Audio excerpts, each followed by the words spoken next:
शहरामध्ये मुंबई मराठी ग्रंथसंग्रहालय या नावाच्या 125 वर्ष जुना वारसा असलेल्या संस्थेच्या इमारती अत्यंत देखण्या आणि अत्यंत ताकदीच्या असायला पाहिजे. तुम्ही फिरून बघा, एखाद्या उद्ध्वस्त धर्मशाळेसारखी अवस्था आहे.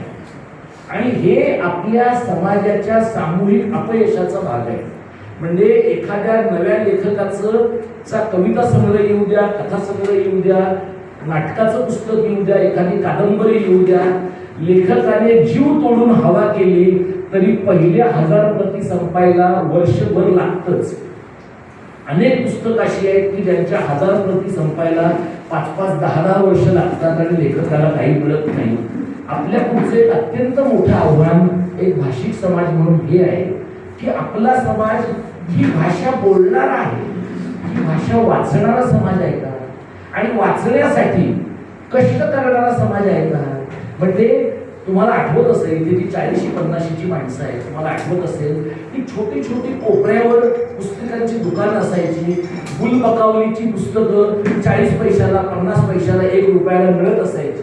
आणि जेव्हा दारिद्र्य होतं समाजामध्ये मोठ्या प्रमाणात, तेव्हा आई वडिलांना आणि मुलांना सुद्धा आपल्या मुलांनी एखादं पुस्तक वर्गणीवर किंवा आठवड्याभराचं सबस्क्रिप्शन करून घ्यावं असं वाटत होतं. तुम्ही साधारणपणे 1 BHKच्या पुढे ज्यांचे आता 4 BHKचे लक्झरी फ्लॅट आहे, अशा मराठी माणसांच्या घरामध्ये एकदा डोकावून पहा. चुकून जर तुम्हाला पुस्तकाचं कपाट दिसलं ना, त्यातही तुम्ही प्राध्यापकांची घरं पहा, शिक्षकांची पहा, पत्रकारांची, लेखकांची पहा. यांच्या घरामध्ये तुम्हाला अपवादाने पुस्तकं दिसतील. याचं कारण विकत घेऊन पुस्तक वाचणं हा आपल्या एकूण सांस्कृतिक खर्चाचा भाग आपण मानत नाही. आणि त्यामुळे परिस्थिती आज अशी आहे की मराठी पुस्तकं खपत नाहीत, त्यामुळे दुकानं वाढत नाहीत. अशी अनेक शहरं आहेत महाराष्ट्रामध्ये आजच्या घडीला की जिथं मराठी पुस्तकांचं एकही दुकान नाही. तुम्ही कुठल्याही मॉलमध्ये जा, क्रॉसवर्डचं दुकान तुम्ही बघा, लोकलज्जेस्तव मराठी पुस्तकांचा त्यांनी एक कोपरा ठेवलेला असतो. आणि त्या कोपऱ्यामध्ये सुद्धा कोसला, छावा, श्रीमान योगी अशा पुस्तकांच्या पायरेटेड एडिशन आहे. आणि आता पायरेटेड ठेवू नये का, तर त्यांना तेच परवडत आहे.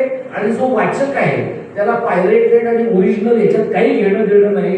त्याला त्यातल्या त्यात हातात एक मराठी पुस्तक घेतलेलं बरं, एवढंच त्या माणसाला वाटतं आहे. आता मध्यंतरीच्या काळामध्ये एका मॉलमध्ये आपल्या 2 मराठीवादी पक्षांच्या पैकी एकाने जाऊन मॉलवाल्याला चोप दिला. त्याने असं म्हटलं, का ठेवत नाही मराठी पुस्तक. आता तिथे इंग्रजी पुस्तकांचे बॅनर लावलेले होते म्हणून त्या मॉलवाल्यांच्या 2 कानफटात त्यांनी दिल्या. आता झालंय असं की कानफटात द्यायला जाण्यासाठी सुद्धा 2 कॅमेरावाले लागतात आपल्याला, त्याशिवाय ती प्रक्रिया पूर्ण होत नाही. त्यामुळे कानफटात मारण्यासाठी कॅमेरामन घेऊन गेले. प्रश्न ह्यांना असा विचारला पाहिजे, त्यांना मारल्यानंतर जर तो मॉलचा दुकानदार असं म्हणला की साहेब तुम्हाला कुठलं मराठी पुस्तक वाचायचं आहे, तर मारणारे लोक एका तरी मराठी पुस्तकाचं नाव सांगू शकतील का.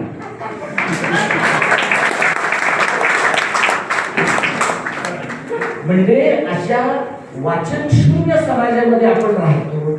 म्हणजे ज्यांनी मारलंय ते विंडोकच आहे, ज्यांनी त्याच्या बातम्या केल्या ते महाविंडोक आहे. कारण त्यांनाही असा प्रश्न विचारावा वाटला नाही की तुम्ही मारलं त्यांना, पण कोणतं एवढं पुस्तक तुम्हाला डेस्परेटली हवं होतं आणि ते न मिळाल्याने तुम्हाला झोप आली नाही म्हणून तुम्ही जाऊन मारलं, असं काही होतंय का. त्यामुळे तुम्ही कार्यकर्ते बघा, राष्ट्रपती जेव्हा त्यांचा पक्ष काढला त्यावेळेला ते पुस्तकांच्या दुकानात जायचे. ते गेले की कार्यकर्ते पण जायचे, कारण नेता जिकडे जातो तिकडे जातात, लोक जातात. नेता खराबकडे गेला, लोक खराबकडे जातात. नेता पुस्तकाच्या दुकानात गेला, लोक पुस्तकाच्या दुकानात जातात. खराबकडे जाणं जास्त सोपं आहे, हे तुम्हाला माहिती आहे.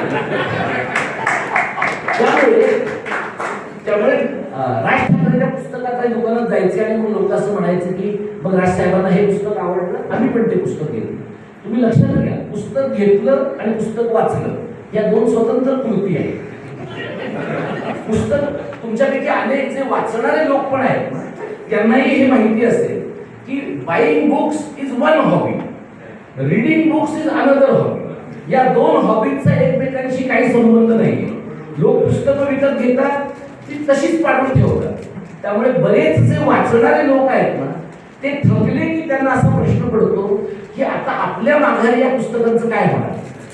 अनेक बड्या बड्या लोकांची पुस्तकं त्यांच्या मृत्यूनंतर कुठल्या वाचनालयात द्यायची हा प्रश्न त्यांच्या वारसांना पडलाय. म्हणजे आपला समाज वाचनापासून दुरावेल म्हणून नाही, घरातली खोगीरवरती पटकन निघून जाईल म्हणून असं आहे. बड्या बड्या लेखकांच्या घरामध्ये, बड्या बड्या सेलिब्रिटीच्या घरामधनं अशा पद्धतीनं एकच गोष्ट सांगितली जाते की बाबा किंवा आई गेली आहे, तेवढा पुस्तकांचा कप्पा मोकळा करून टाका, कोणालाही द्या. असं अनेकांच्या घरात घडतं आहे. अशा पद्धतीची परिस्थिती आजच्या घडीला महाराष्ट्रात आहे. आता